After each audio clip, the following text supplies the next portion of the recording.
do that as you grow from 6 employees, our first 6, to 60 to 700 to 4,000, 5,000, as you grow,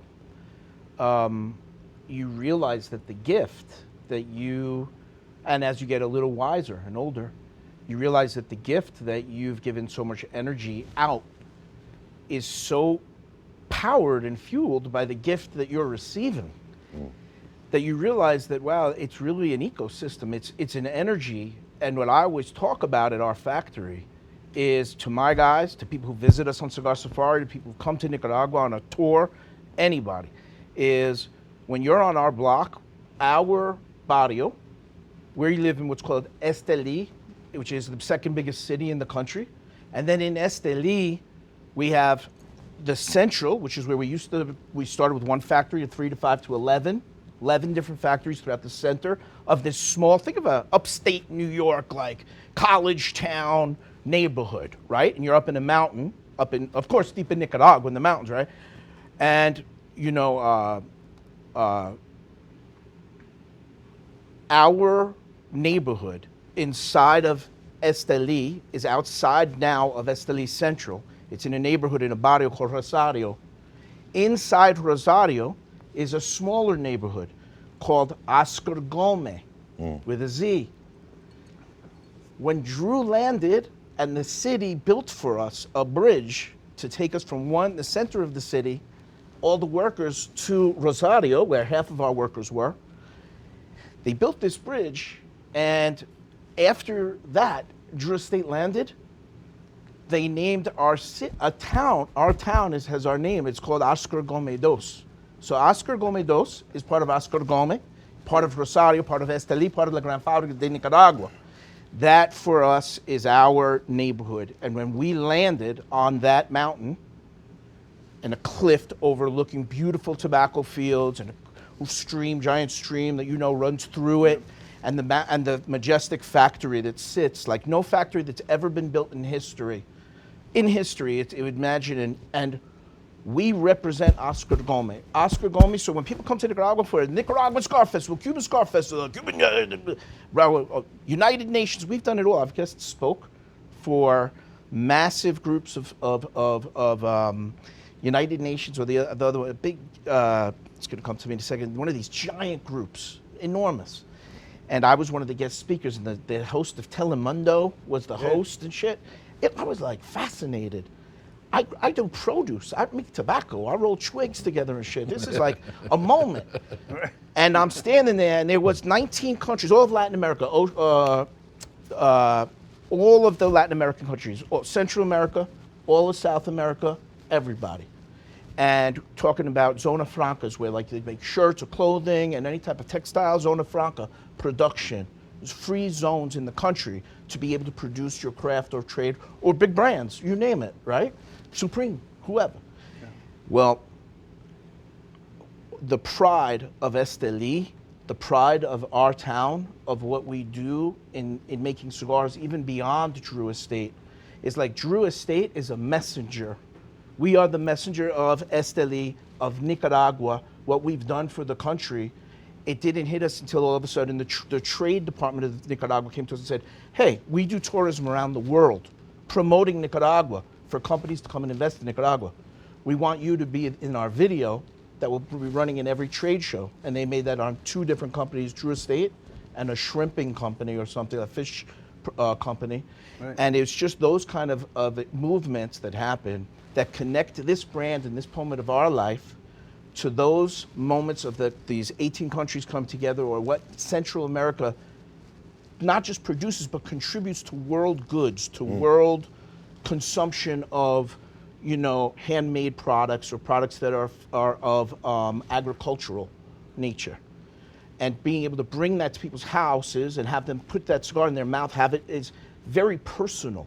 It's very personal. Drew Estate's up in your shit.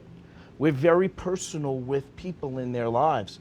Really, like with your music, you know, you're consumed by it, you're in a fight, you're angry, you're battling for a piece of it, whatever it is, and your riff that James and crew wrote take you through those moments where you needed that support.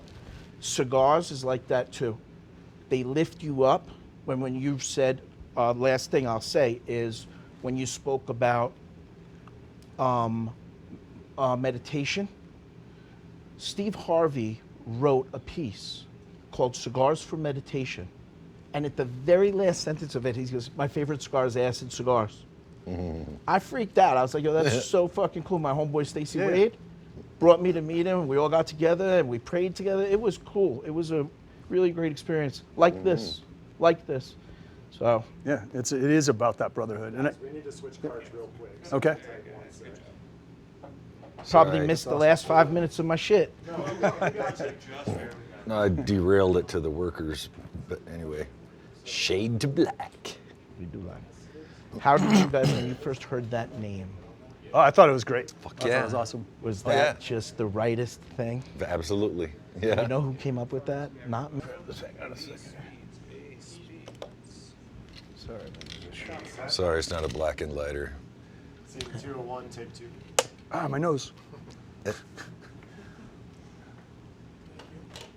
You know, one of the things that you were talking about, JD, is that fermentation, and I look at how similar the world of making cigars is similar to the world of making whiskey. It's, we rely on the farmers. You know, we rely on the crops. You know, the best possible. You know, the best corn, the best rye. You got to start with those ingredients. You got to start with the soil, and then from there, you got to move into mashing, fermentation, distillation, barrel aging.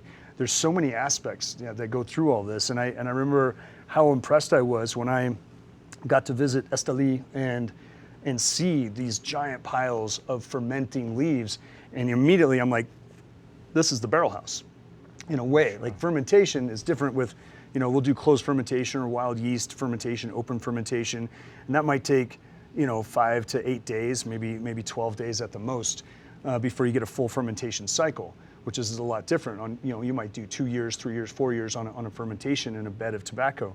So I almost look at cigar leaf, tobacco leaf fermentation the way I look at barrel aging.